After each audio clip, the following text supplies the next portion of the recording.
of the CHP, along with that airship overhead. Again, what is believed to be a stolen Subaru out of Ventura County.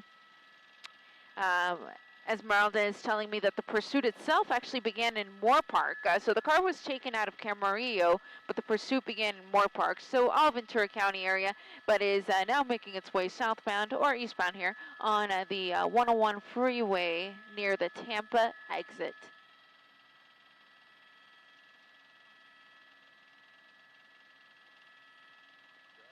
Passing White Oak now. Thank you. So Jim is telling me he sees some officers up ahead. So that could be where we have the spike, but I won't say the exact location. And when we get there, you'll see the units. But essentially, a spike strip won't make the tires completely deflate, but they'll start to deflate slowly. So I know it is coming up soon, so we're going to keep an eye out for it when that does happen. Oh, okay, yeah. So it could have been back there, possibly. Okay, here's the units. There we go. There's a spike. Sure enough, he just ran it over. Nice. I can guarantee you that at least one tire went over that strip near the 101 at White Oak. And the CHP officers saw what we saw. They're saying that they had a good spike there on the 101 freeway at White Oak. Now coming up here to Balboa. Now you see that he is exiting Balboa, so that spike strip might have done it. I think he realizes that he's got at least one or two flats here on the driver's side of the vehicle, and this may be it. Again, Ventura County airship overhead, CHP behind the vehicle. A stolen car out of the Ventura County area, taken out of Camarillo, but the pursuit itself began in Moore Park. We were actually up for our nightly cruise when we heard the CHP saying that they were getting the request from Ventura to take over the pursuit. So that is when they took over it, once it was on the 101 freeway in Los Angeles County.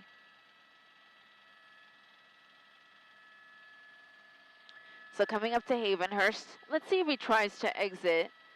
Because after he ran that spike strip, I think was when he realized that he had a flat and started signaling as if he was going to exit. But since then, he's continued. And he had the opportunity to get off at Balboa. So let's see if he tries to get off here on Havenhurst.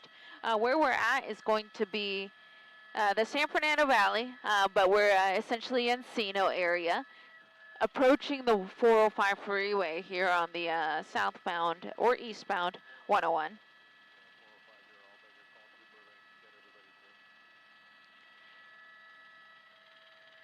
And coming up to the 405, let's see if he decides to pick the 101 or get on that 405. At this point, because he's in those center lanes, he's set up to go on the 101. But he's essentially just on the south end of the Sepulveda Basin, of the Sepulveda Dam. What is believed to be a stolen car, a blue Subaru from what I can tell. Unclear how many people are in the car, but the windows really, the front windows at least, don't have very dark tints, so I can kind of see the driver from time to time, but I haven't seen anybody else inside the vehicle.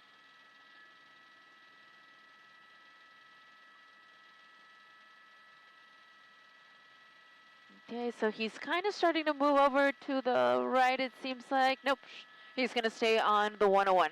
So if he wanted to get on the 405, he would have had to have gone all the way to the right, but he's staying to the left, which is going to put him on the 101, where he's been essentially the entire time that we've been overhead. We were the first news helicopter over this pursuit when it was entering the Calabasas area, and since then it has made its way eastbound on the 101 into the San Fernando Valley, passing areas like Encino and Sherman Oaks, and currently approaching the area of the 405 and 101.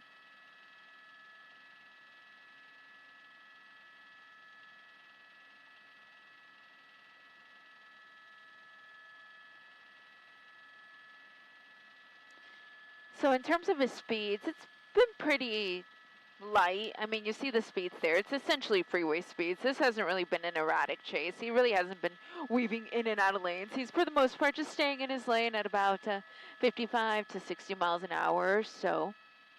Now the vehicle is going to start to have issues, of course, because he did run over that spike. I believe that front tire is the first thing that's going to go. I'm going to use the infrared here so we can see a little bit better. So look at that front tire. You can see that it is a lot lower than that rear. So I believe that that is what is affected by the spike strip that he ran over just a few minutes ago on the 101 freeway near White Oak. And thank you to all of you who are reaching out to us on social media, like viewer Jeff out of Illinois. Thank you, Jeff. I know you're one of our biggest fans, so we thank you for your viewership as we continue to follow this pursuit here on the southbound 101, approaching Van Nuys Boulevard in the Van Nuys area.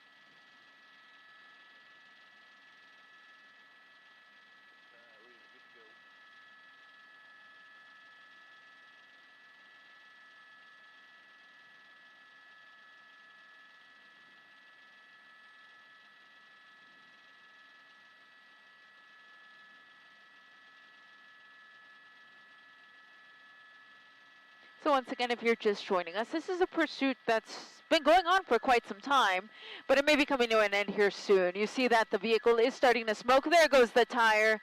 The front driver's side tire just went rolling on the 101 freeway. So we're continuing, though, without that tire on the southbound 101, just to the east of the 405 freeway. As I push in here, you're going to see that that tire is completely missing. We're down to the rim, 30 miles an hour, so this likely won't go on for much longer. Again, this is the CHP that is in pursuit of what they believe to be a stolen car, a pursuit that started out of Ventura County in the Moore Park area after this vehicle was taken in Camarillo. It's unclear when the theft of the vehicle occurred, but it looks like whoever is behind the wheel decided he was going to go into the neighboring county, Los Angeles County, and here we go, the CHP moving in for the pit. Gonna get on the rear bumper here, gonna try to spin it out. Here we go, successful pit maneuver. Let's see if this has disabled the vehicle. It was a pretty slow speed pit, so let's see if that was enough to bring things to an end. It does look like the car is not moving, so here we go. We are on the 101, just south off of the 101 freeway, near Ventura Boulevard. Driver door opening. Let me knock the map off there for you because you don't need that anymore. But driver door is opening, so that's always a good sign. It does mean that there's at least an intent to comply with the officers. So driver door opening. I'm not seeing any movement on the passenger side. It's unclear if anyone else is in the car, actually, other than that driver. CHP has this vehicle surrounded. Officers with their guns drawn. I do see a little bit of movement there from the driver door open, so we expect that we will see him step out here in just a moment. Normally in these types of situations, the officers really want to slow things down, but the driver was quick to swing his door open, so now is when those officers will start to make commands to the person in the vehicle and get him to throw the keys out primarily, and then essentially start the walk towards the officers, letting them see his waistband, make sure that there's nothing on his person that could potentially harm them. And once they feel comfortable, they can either approach that person or approach the vehicle. There's the driver. It appears to be a woman from my vantage point. And this is not what they're asking her to do, because they are not asking her to cross her hands and lean up against the railing like that. They want to see her hands. That's really what they want to do. Once they see her hands, they can feel more comfortable. But at this point, she's got them completely crossed, so they don't know if she has something in her hands, and that's why she's doing that. So they will continue to make the commands to her. I can tell you that there is a police K-9 on scene because the Ventura County Sheriff's Department, which was the original agency that was in pursuit, they had a K-9 in the pursuit. So if she refuses to comply, they may have to use the police dog on her to get her to comply. But right now, just very nonchalant, just up against the railing here, and she clearly understands what they're telling her, but she's just refusing to comply. Very calmly, they're standing on the sidewalk. The officers want to make sure that they have her detained before they approach the car. You see them there with their shield.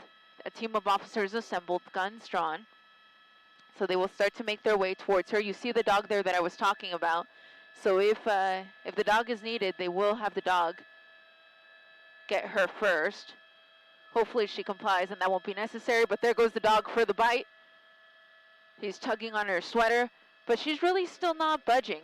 So he continues to tug on her sweater. Officers with their guns drawn, the shield up between them and the driver in this pursuit. But she's really not complying still. She's still not showing them her hands, which is what they need to see so that they can pull the dog off to know that there's nothing that's going to bring them any harm. So the dog continues to tug on her sweater. I'm going to pull out just a little bit because he may actually be tugging on her pants as well. So let me just widen out the shot just a touch. But I'm continuing to monitor on the scanner what it's saying. They just pulled the dog off of her, so I feel a little bit more comfortable to push in a little bit. Just beyond the Havenhurst Street sign there is where you can see, or actually Valleyheart rather, is the street there.